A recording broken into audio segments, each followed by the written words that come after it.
Hey everybody, Noel Fielding, Quality First Real Estate. Thanks for joining us. We're going to do a little training class on real estate finance, loan finance 101. I was in the mortgage business for a little bit more than 20 years. I owned a couple mortgage companies, and I have found that this information has translated nicely into the world of selling real estate. In fact, that made me think of this idea I used for myself, the real estate doctor. It's kind of a joke.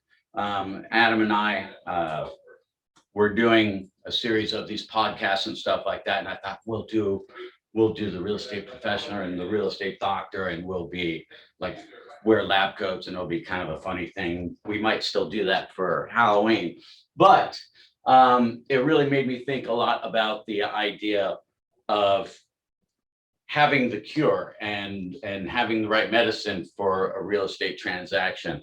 Like one of my favorite things is Adam's years of experience in the appraisal world.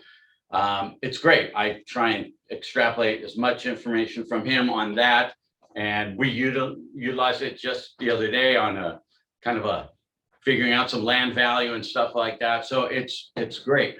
I also find that when you know all the working parts of the real estate transaction, whether it's the appraisal or the financing, you come off very intelligently, and it adds to your credibility. And at the end of the day, we win more deals because of that knowledge. We can sit down and we have credibility because we can talk about the intricacies of a loan, or the intricacies of the appraisal process and the closing process and things like that. So pay attention and make yourself an expert. And this is one more thing that you'll have some expertise on, and it will help you make more money because you'll understand and be able to walk clients through it, and they're going to feel very comfortable with your knowledge and your ability to help them get through things that they don't quite understand. So with that being said, loan finance, my 101 class. So I want all my agents, all my fellow agents to have the ability to be able to talk to a new client that they've never met before. They walk in the door and sit them down and have an idea, rather than just kicking them to the curb and saying, hey, have you been pre-qualified? Oh, geez, I don't want to talk to you. You know what? They might be the greatest client ever, and you might really put them off that way. So having the opportunity to spend some time with them and talk to them and go through that lending process is great. Whether they're first-time home buyers or they're buying their fifth home, it doesn't really matter. So we really want to start by finding out what kind of home they can afford, right? And there's a couple of affordability standards. A, what they can afford based on their income, and B, what clients are comfortable with. And sometimes you'll find clients that are comfortable with a number that they can't afford, or they can afford way more than they think they're comfortable with. And once you walk them through that process, you get closer to being able to help find them the right house right away. So one of the most important things that we need to do is understand what gross income is, what their monthly gross income is. And I've got a sample up here I'm going to pick on. I only got a couple people in the room with me at this time. So if someone made $25 an hour and they did 40 hours a week, how much would they make per week? $1,000. Yeah, $1,000 a week. Right? Yeah. So with that being said, how much do they make in a year? Times that by 12. No, they'd make $52,000. Adam's right. Oh. So, but this is the example. You'd think it's 1,000, 4 weeks, 4,000 a month times 12 months is 48,000. You'd be missing, there's 52 weeks in a year. So you would get 52,000. Divide that by 12 and you get $4,333. So you would be jipping them $333 right away if you did that. So that's an important understanding. So times 52 divided by 12, all right, is your 4,333. And my threes got worse and worse. Okay, now, so that's a really basic understanding. That's a real basic understanding of hard and fast math. There's other types of incomes out there that we need to be aware of. Some special incomes are Social Security and disability.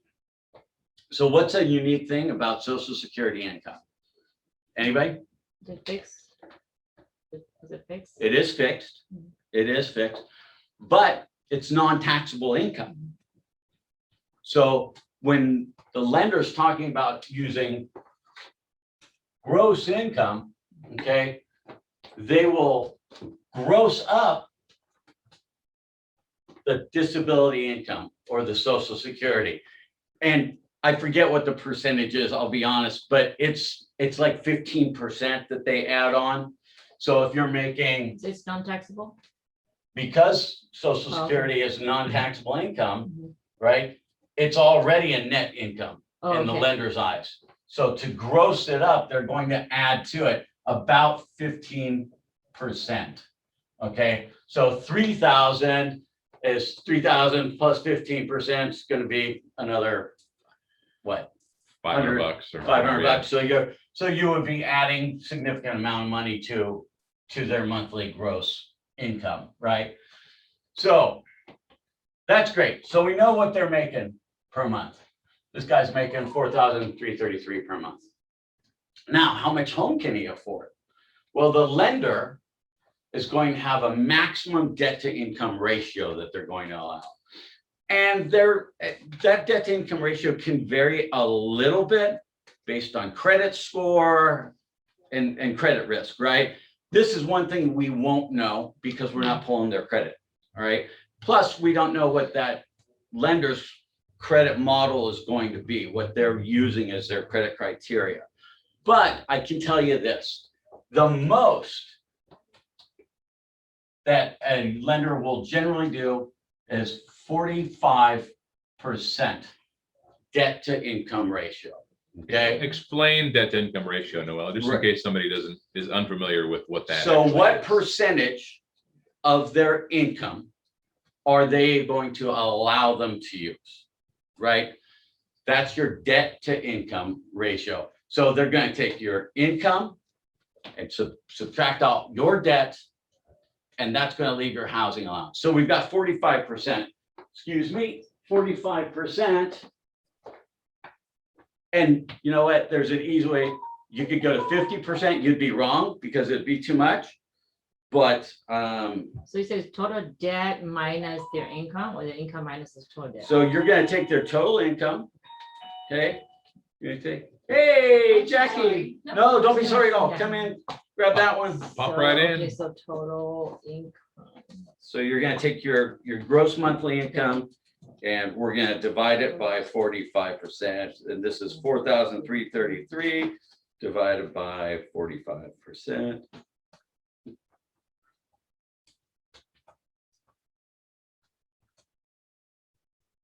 So that's $1,949. Okay, $1,949 equals 45% of that 4,300. So now what they're going to do is take the 1949 and they're going to subtract out your debt on your credit bureau, okay?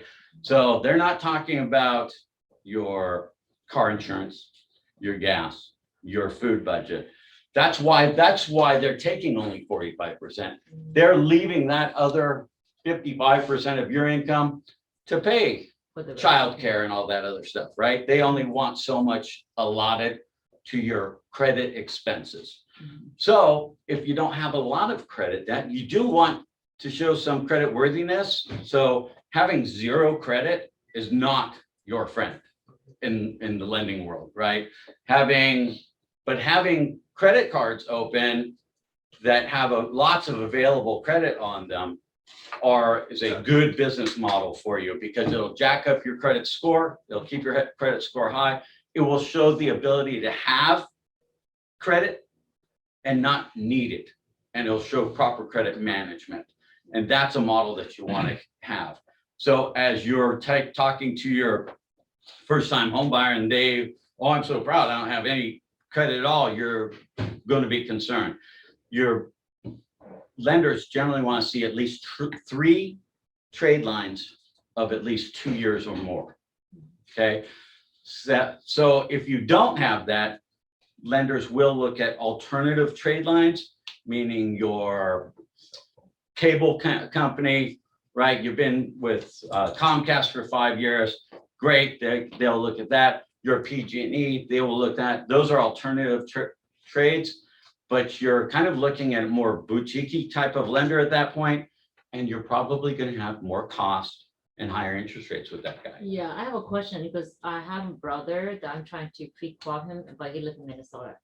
Okay. And because he's been working, ever since, right? So because he doesn't have any credit established, he's not able to, right? But then maybe 3-4 months later, my sister called me that they got a house. And so I don't know whoever qualified them to get the house. So how does that work when he doesn't have any credit besides his phone bill? I mean, everything he pays is cash. How do they get approved? If he went in on the loan with somebody else. No, he's Okay. on the loan himself. And then there's all kinds of lenders that Mhm. will do all kinds of loans. Oh, Okay. I This see. is a very broad base. This is Okay. going to deal with most lenders. Okay. Mhm. But there are boutique lenders, like I said, Mhm. that will look at less stuff, Mhm. and you're probably going to pay a little bit higher cost, and you're probably going to pay a little bit higher interest rate. Okay, But you can find them. You see hard money lenders out there. yeah, If you're alive, Okay. they will give you money. okay. good. I Right? wonder how They're they gonna, qualify. right, especially if you're putting a big down payment on a house, you become a lower risk, right? Mhm. That's the risk management portion, right? How much am I paying down? That's going to affect, right, your interest rate and how the lender looks at that. This is all about risk management for them. So back to this is just an idea. So I've got a $250 car payment on this. Okay. I've got $50 on MasterCard. I've got $25 a month on my Macy's card. Okay. And $25 on whatever, jewelry store. Right. So here we've got $350 of credit debt. Okay. That's going to come out of your 1949. Okay. Let's call it $349. Okay. Right. So this leaves me $1,600 even for my housing allowance. That's how much I've got left. And that housing is going to be PITI, principal, interest, taxes, insurance. And in this case, we're probably not putting a ton of money down. More than likely, there's going to be mortgage insurance, MI or PMI. MI and PMI, mortgage insurance and private mortgage insurance are the differences between a conventional loan and an FHA loan. The difference of that is that on an FHA loan, your mortgage insurance premium doesn't go away. It will always stay with that loan. The only time you'll ever lose that is if you get rid of the loan. You would have to pay it off, or i.e. refinance it that in fact pays it off and you'd be starting a new loan. So if you get your house, you see you've got a lot of appreciation, right? In a market like this, your home value's gone up, up, up, up, up, and you've been paying down the balance, down, down, down, down, down, and all of a sudden you're less than 80% of the value of your home. This is a great time to refinance in order to lose that mortgage insurance premium, right? Because your appraisal is going to come in at 77% loan to value, and at least that couple $100 or $100 of your payment's going to finally go away. Where on a conventional product, you can actually refinance that away. With them, I'm sorry, you don't have to refinance that away. Correction. You can actually go to them and prove to the mortgage company that your value is less, you owe less than 80% of the value of the home, and they will voluntarily remove that for you. But you do have to go through a process and you have to ask for it. So this is where I refer people to your Chicago app. Yeah. Sam, what's that app called? Do you remember? The calculation. Yeah. Is it just Chicago? It's Chicago One, I believe it is. Chicago Agent One. Yeah. Chicago Agent One. Yeah, I'm Chicago. sure lots of the Yeah. other title and escrow companies have apps like this. It was just introduced to me and I love the simplicity of use. Yeah. So now you can actually kind of reverse engineer it. You can put in a payment Yeah, buyers or sellers. and you can start finding out how much they can afford. And that's the process you want to go through at this point. You're going to reverse engineer that, and that's going to come up and you're going to say, okay, you might even have to enter a value. Adam, do one for me. Let's say it's $200,000. Is the home price? Yeah, Okay, and 3.5% down. Conventional or FHA? Let's do FHA. okay. Type FHA. 3.5% down, interest rate's 3.375. Which is 30 great. years. Those apps automatically insert the common interest rate. Okay. Closing date is July 15th. Okay. Where do we end up? Monthly payments, $12.71. So that's P, and that's PITI. PITI and MI. So can you get that in front of the camera? Ish. Does Probably. that help? Angle it down just a little bit. That's the mortgage Pull insurance it back. premium, right? Good. The PMI, is that what's that for? Um, Mortgage. Principal, interest, Yeah. taxes, and insurance. I don't know if that was clear or not, but If not, Yeah. so 200,000, 200K was 1,200. So, and we got 1,600. Mhm. That's telling me what, now we can throw in 250. And Let's see where that let's just comes. go to 300. Yeah, it might be a little bit more than 16 at that point. We'll but see. We'll see. 1906. So we went too far. We went too far. So halfway, right? Halfway would have been right. So 250 is probably our sweet spot for this person.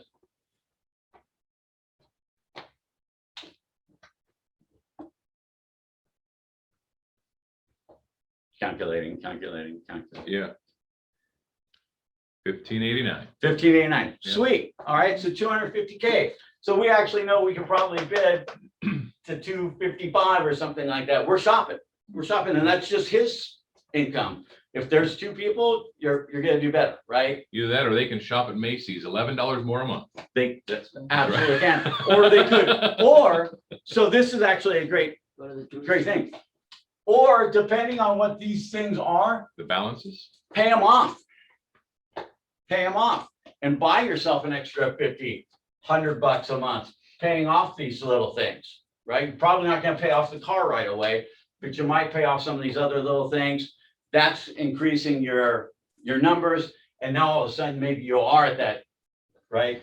You're 16, 17, you're $1,700. So maybe you're now 265 or 270, right? So that's how you can help them manipulate this.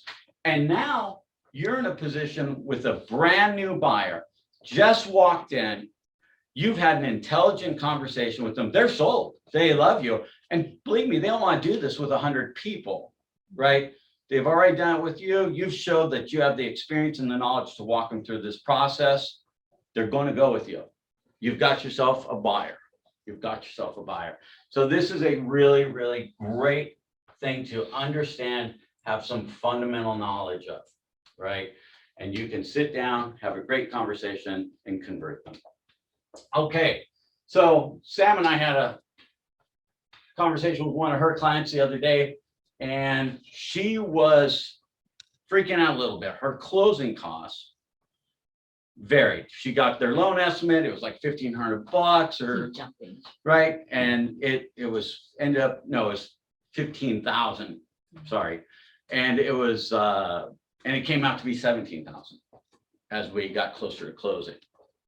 So more than likely, the single largest variant in closing costs is going to be odd days interest or prepaid interest. Odd days. Yeah, ODI. Okay, prepaid interest. So on rent, you pay in advance.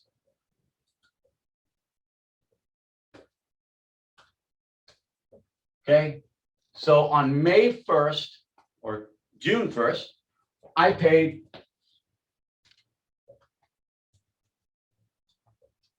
for June.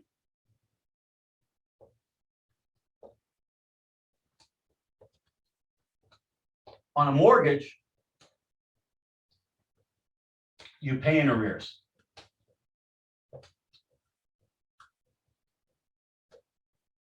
So I've got a client and they're going to close on June 1st. Okay. On June 1st.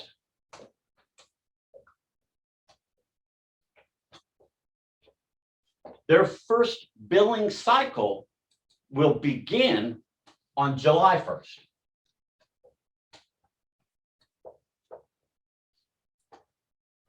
They'll make their July 1st payment in August.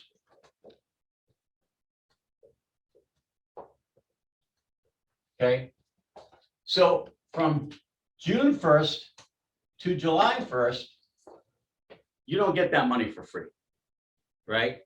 You're going to pay your prepaid interest because it can't go into your billing cycle. Your billing cycle has to start July 1st, right? Or let's say it's June 2nd. Makes it a little easier. Because they're going to do that, they're going to start this. So you're going to have 29 days of interest. Okay, so let's say initially you thought you were going to close May 29th. So May 29th would have been your first billing cycle would have started June 1st. And your first payment would have been July 1st. But the difference between May 29th and June 1st is 3 days. So you had 3 days of odd days interest, like $35 a day, right? You're paying 80, 90, $100, right? Versus 29 days of $35 a day, you're paying $1,000. So that's how you'll get a big swing in your closing costs really, really quickly, just by missing a couple of days. So changing your closing date. I personally like the low ODI. I don't care when my partner, so I'm always trying to manipulate it and say, I want to close as close to the end of the month as I can. I want 1 or 2 days ODI, and then I'm jumping right into my payment 30 days later. You're still getting a month off. Who cares? That's just my philosophy, but it controls your output. So this is a big component to your closing costs. This is also what we call a recurring closing cost, because it's not fixed and it's in your payment every month. So there's two types of closing costs, recurring and non-recurring closing costs. What's an example of a non-recurring closing cost? Adam? Non-recurring closing cost, escrow fee, Escrow fee. Yep. title insurance. Okay. So these are fees that are one time. They're going to be paid one time out of your, and they're going to be in your closing, right? So it's a non-recurring, it's one-time fee. Doc prep, okay, notary fee. Yeah. HOA transfer fee. Right. These are one-time fees, right?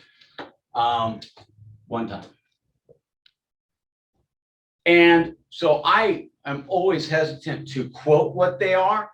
And again, the Chicago app gives you a good example of approximately what they are. And they are certainly geared to Chicago's title fees, right? They're standard closing costs. So if you're using Chicago, you can bet that that's going to be a pretty good estimate. The recurring are going to be your mortgage insurance, right? Because you're setting up a reserve, right? You're setting up reserve for your taxes. You're setting up a reserve for your homeowner's insurance. So that's an interesting thing. So you're thinking about these reserves. So Are they doing an impound account? if you're doing an impound account, they're going to make sure that they are collecting enough. So let's say you're 6 months from your first installment on property taxes. For round numbers, you say it's $1,000, right? Just make it easy. So it's $1,000 in property taxes. It's going to be, the first half of it's going to be due in 6 months in December, which is exactly 6 months from June. So they're going to collect at least that 6 months up front, right? So that's 6 months, $1,000 a month, $6K. Or, yeah, that's what I said. That's a lot. That is a lot. $1,000 total. $1,000, You know, 600, whatever. yeah, $600 or something like that, whatever it breaks down to. $150 monthly. a month or whatever. Right. Yeah.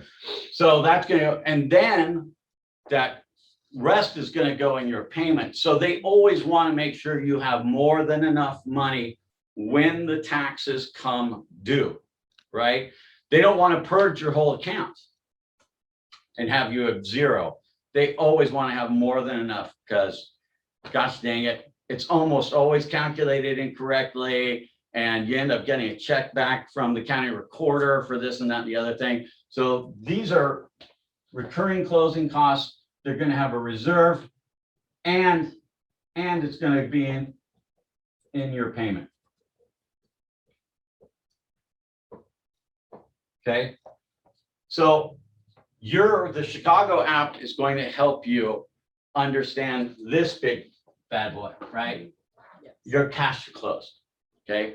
You're going to have your prepaids, you're going to have your closing costs, then you're going to have your down payment minus your earnest money deposit. Right? So remember, your EMD, your earnest money deposit, is part of your closing costs. So that's going to get applied when you go and close escrow. So if you put in $3,000 into there and you have $10,000 in closing costs or whatever, it's actually going to be bringing $7,000 to close, whatever that number is, based on your purchase price of $250,000 or something like that. Can I throw something in there? Yeah, of course. All right. So one of the things that actually Broker Ken taught me a long time ago is the quick, fast, and in a hurry way to calculate closing costs. Sure. You know, and it's normally we use this when we're having a conversation with a seller, right? We're going to have a listing coming up.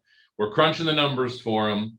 And we just want to make sure they understand what their total expenses are going to be. So you take their list price, you multiply that by your commission plus 0.9, right? So if you can pull out your calculator, if your list price is $300,000, okay, and your commission is 5%. You do 300 times 0.059, which is 5.9%. Okay, and that's going to calculate roughly your total closing costs within a few $100s. Right. Okay, not necessarily, this is talking about a listing. Okay, so you know what the total closing cost is, so you can calculate what the seller's net gains are going to be when they sell their home. Okay, so just add 0.9 to the commission, and that comes within a few $100s, It's pretty almost close. always. It's pretty close. And listen, this is always going to be how it is. Pretty close has got to be acceptable to your client, be it a buyer or a seller, right? Correct. It's got to be pretty close because we just don't know exactly what day of the month it's going to close on.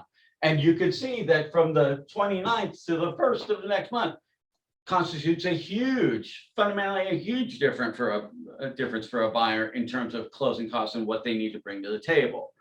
So understand that, and they should be saving for that, or getting a gift letter if they're going to be getting gift funds, and make sure if that's the case that you're talking ultimately, this is great. This is Sunday and you've got to walk in, someone just called in, and you can talk intelligently about this and get them kind of shopping in your mind. You can have an idea of what kind of client they are and what kind of homes you need to be shopping for. You can get them on your drip. You can start sending homes right away. As soon as you can, you want to get them qualified and let that lender explain a lot of this stuff in detail. And a good veteran, seasoned lender is going to go into these costs with them and make them understand that and really massage that a lot. And that's going to be important. And understanding the difference between, because I think recurring closing costs, I think it's almost bad language. And ODI is bad language. I don't like to think of them as closing costs because closing costs to me sound like fees, right? And they don't want to pay a bunch of junk fees, right? So separating that out and saying these are your fees. These are really the cost of doing business. This is your odd days interest. This is your PMI. This is your tax and insurance reserves. Separating that aside so they understand that that has to do with the long-term purchase and the process of paying for your home, right? They separate that from fees, which, right? I consider non-recurring closing costs. These are more my quote unquote fees. Fixed. You have fixed costs and variable costs, right? That's how I like to explain it. Yep, You absolutely. have fixed costs that have one price, one time. Then you have variable costs that all factor into, daily interest and all that kind of stuff, which Yep. is all going to be variable. So it's going to make a client who hasn't been through the process, or even one that has, see them differently, separate that in their mind, and they're not going to feel like they're getting hosed, right? Right. Because I mean, this is your FSBO 101. They always think they're getting hosed on every fee in the world, and it's just the cost of doing business sometimes, right? And having a commission or having title company. I talked to one FSBO the other week, and they were like, "Oh, title takes care of everything." And I'm like, yeah, "No, that's not what they do." They ensure clear transition path. So one more thing I want to talk to you guys about. This is not so much a mortgage finance, real estate finance 101 thing, but it is part of our present marketplace. We are still very much in a seller's market. It's crazy out there. People are overbidding by literally $40,000, $50,000 on a regular basis. And it's hard to win. It's hard to win. So appraisal gap or appraisal shortfall guarantee. Okay, this is something you guys will want to know about. It's tough. And only an experienced buyer is really going to love this or accept it. I say they may not love it, but they're going to accept it a lot more readily than someone who's never done this before. So let's say you've got a house selling for 300 right now. It's listed at 300K. Depending on the neighborhood and whatnot, it's probably gonna sell for, Adam, 330, Yep. right? So it's gonna sell somewhere around 330. But it's probably going to appraise at 310.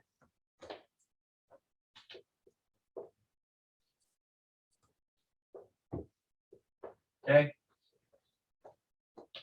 To get here, the lender's not going to give them that money because it's appraising at 310. So where's that 20,000 going to come from? Well, it's going to be cash out of somebody's pocket, the winner's pocket, right? Whoever won that bid.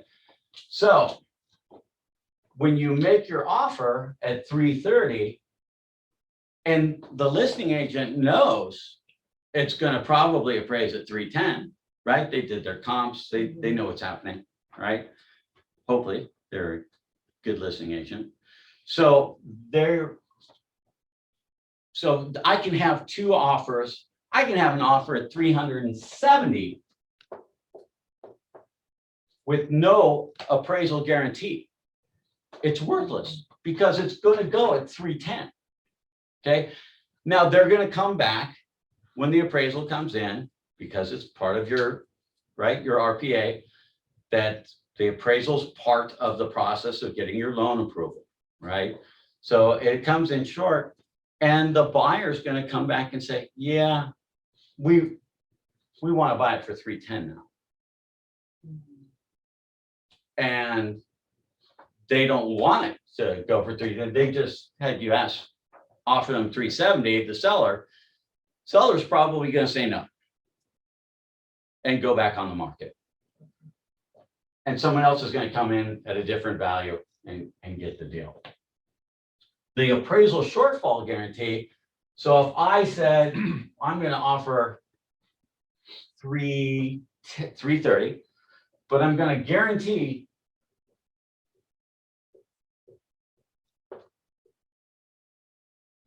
$10K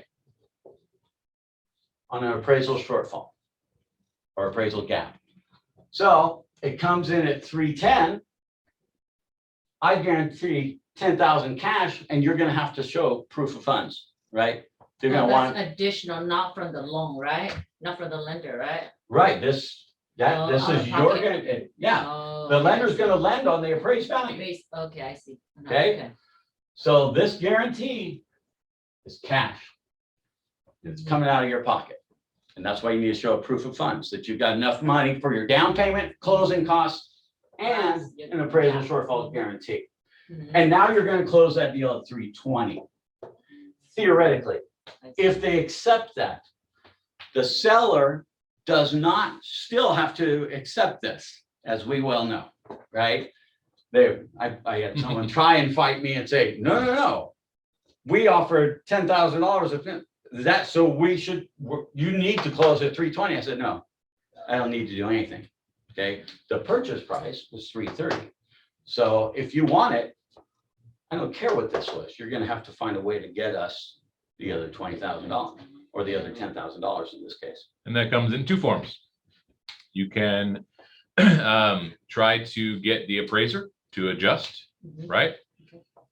Or you can find a way to figure out how to get that money. Right. Right. And Those are your two choices. and I That's will it. tell you this. Yeah. The appraiser will not want to adjust. Oh, really? Why would he?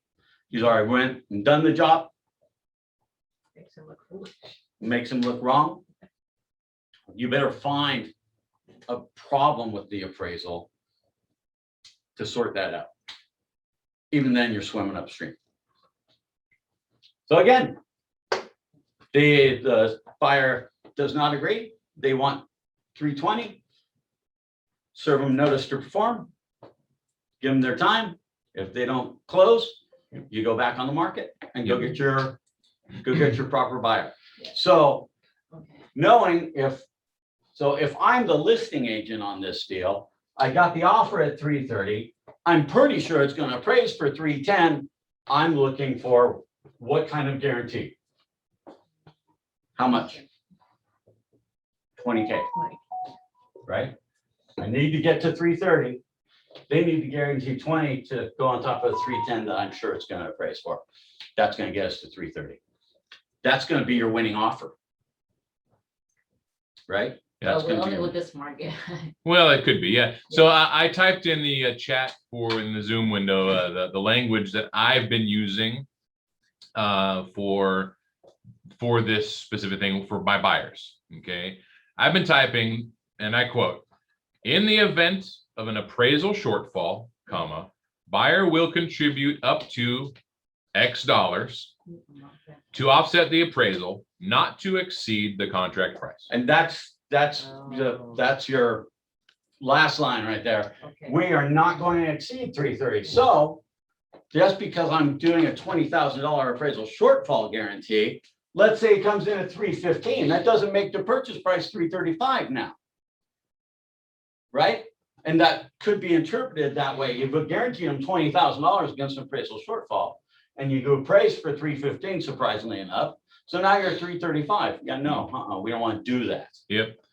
So that's why you make the cap not to exceed the purchase price.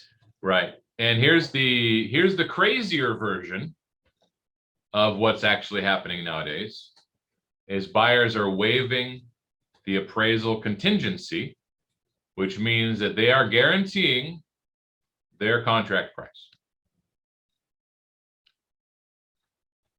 So I'm getting a counter offer today where my buyers are going to accept that. So It doesn't mean that the loan contingency is out of place. and that's your the buyers get out of jail free card. Realistically, it's got to be a physical contingency problem, right? They don't like something about the house. They've got 17 days to do that, unless of course they waive that contingency, which is Also happens. it's starting to happen here in the valley. This was not uncommon in the Bay Area when I was there. Yeah. They just waived everything. We're $50,000 over ask, and we'll just take it. No pest inspection, no physical, right? We assume No all risk. physical contingencies, Yeah. no appraisal contingency, no loan contingencies. They're even like, yeah, if the loan doesn't go through, we'll just find the dough, Yeah. right? We'll turn over one of our San Jose mattresses and there will be $500,000 just hanging there. Rather than cockroaches, they have $500,000 on their mattress. So that's how an appraisal shortfall guarantee is being written and how it contractually works for you. If you guys have any questions about that stuff, meaning you, please contact Adam or me. We're here at the Fresno office, and 235-9022 is our direct line. You can call us and we're happy to talk to you about any of this stuff. Come in and see us, but this is Real Estate Finance 101. Yeah, thank you. All right.